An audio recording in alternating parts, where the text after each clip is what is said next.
here in Texas, we have school districts opening this week, and certainly throughout the month of August across the state. And so, and across southern states, we know that schools do start in August. They start earlier than in the northern and some of the coastal states. And so it is a problem that's upon us.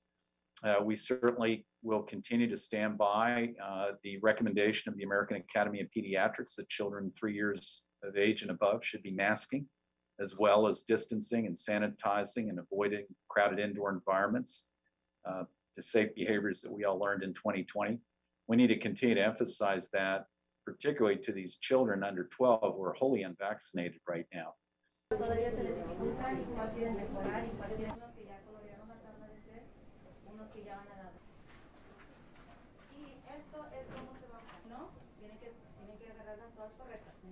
So since early July, we've seen a steady increase in the number of cases, and we've also seen an increase in hospitalized children and adolescents as well.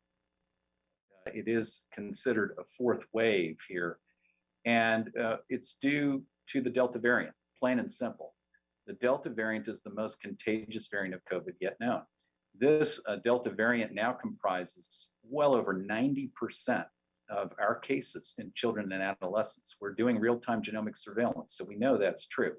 We know that Delta is rapidly circulating, not only among adults, but also among children and adolescents now, causing the vast majority of the cases that we're seeing today. So this is truly a Delta surge. The reality is that children under 12 years of age do not have access to the vaccine yet. Children 12 and above may have access to the vaccine, but many have not been vaccinated yet. We still have fewer than 50% of our adolescents in this region that have been fully immunized as we prepare to begin a new school year.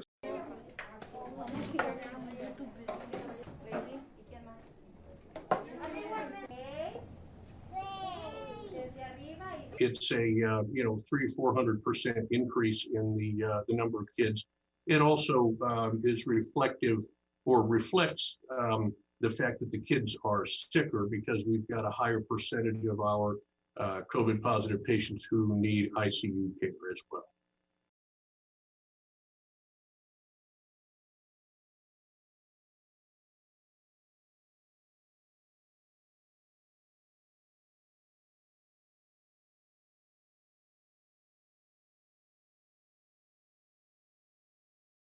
So the reality is that children and adolescents have been hit hard during this pandemic.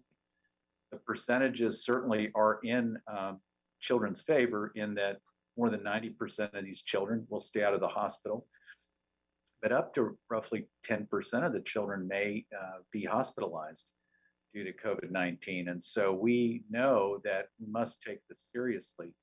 And it's often difficult to predict which child may require hospitalization due to COVID-19.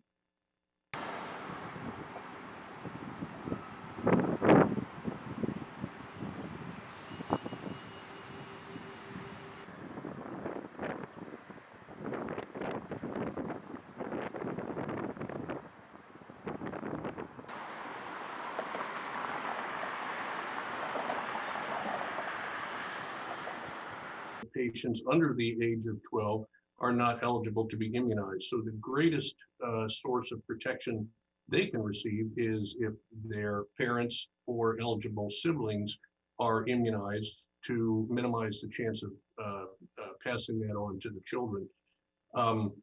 So I think immunization is something that we would really want to emphasize.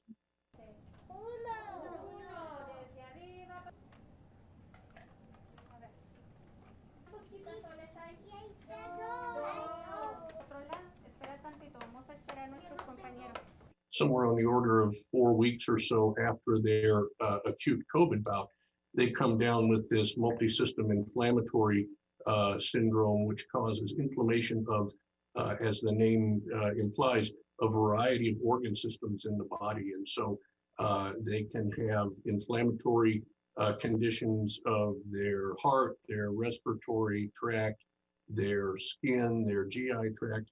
And those kids can also be fairly sick. So one of the things that we're bracing ourselves for is a few weeks after this peak in COVID admissions, we're looking at the possibility of an increase in MISC admissions to the hospital.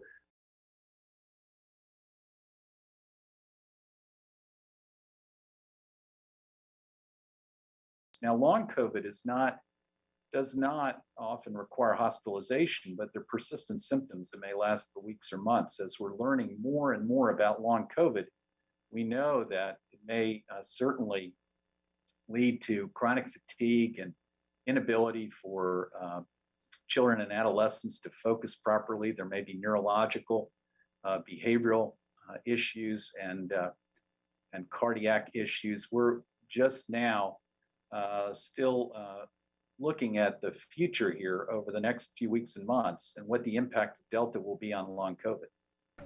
¿Qué color es tu color favorito?